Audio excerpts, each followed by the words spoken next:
Go. This is one of the stories that was my favorite when I was little, and I want to read it to my great grandchildren now. The Little Rabbit Who Wanted Red Wings. Once upon a time, there was a little white rabbit with two beautiful long pink ears and two bright red eyes and four soft little feet. Such a pretty little white rabbit, but he wasn't happy. Just think, this little white rabbit wanted to be somebody else instead of the nice little rabbit that he was. When Mr. Bushytail, the gray squirrel, went by, the little white rabbit would say to his mommy, "Oh, Mommy, I wish I had a long gray tail like Mr. Bushytail's." And when Mr. Porcupine went by, the little white rabbit would say to his mommy, "Oh, Mommy, I wish I had a back full of bristles like Mr. Porcupine's." And when Miss Puddle Duck went by in her two little red rubbers, the little white rabbit would say, "Oh, Mommy, I wish I had a pair of red rubbers like Miss Puddle Duck's." So he went on and on wishing until his mommy was clean tired out with his wishing. And old Mr. Groundhog heard him one day.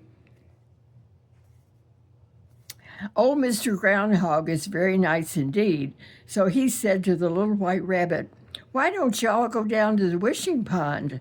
And if you look in the water at yourself and turn around 3 times in a circle, you will all get your wish."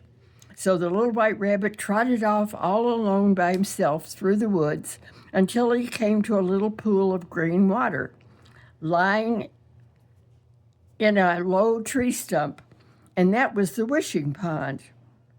There was a little bird, all red, sitting on the edge of the wishing pond to get a drink, and as soon as the little white rabbit saw him, he began to wish again. "Oh, I wish I had a pair of little red wings," he said. Just then he looked in the wishing pond and he saw his little white face begin to have a queer feeling in his shoulders, like he felt his mouth when he was cutting his teeth. It was his wings coming through.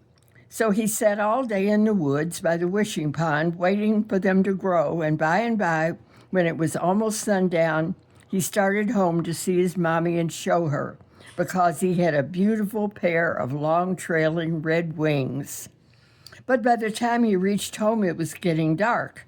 And when he went in the hole at the foot of the big tree where he lived, his mommy didn't know him.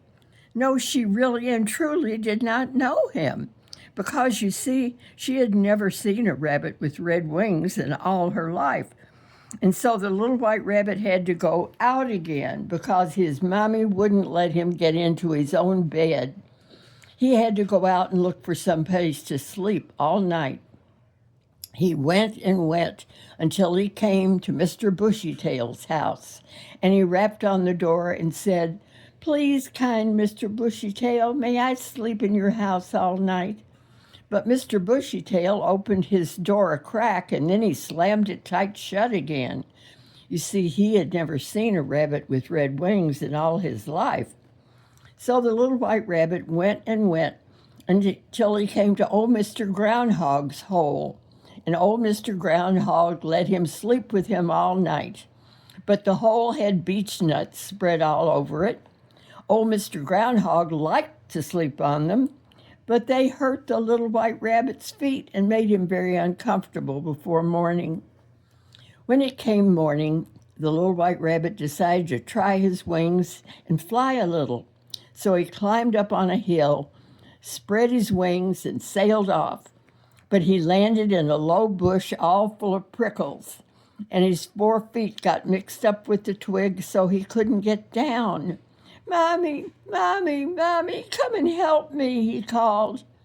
His mommy didn't hear him, but old Mr. Groundhog did, and he came and helped the little white rabbit out of the prickly bush. "Don't you all want your red wings?" Mr. Groundhog asked. "No, no," said the little white rabbit. "Well," said the old groundhog, "why don't you all go down to the wishing pond and wish them off again?" So the little white rabbit went down to the wishing pond, and he saw his face in it. Then he turned around 3 times, and sure enough, his red wings were gone. Then he went home to his mommy, who knew him right away and was so glad to see him that he never, never wished to be something different from what he really was again.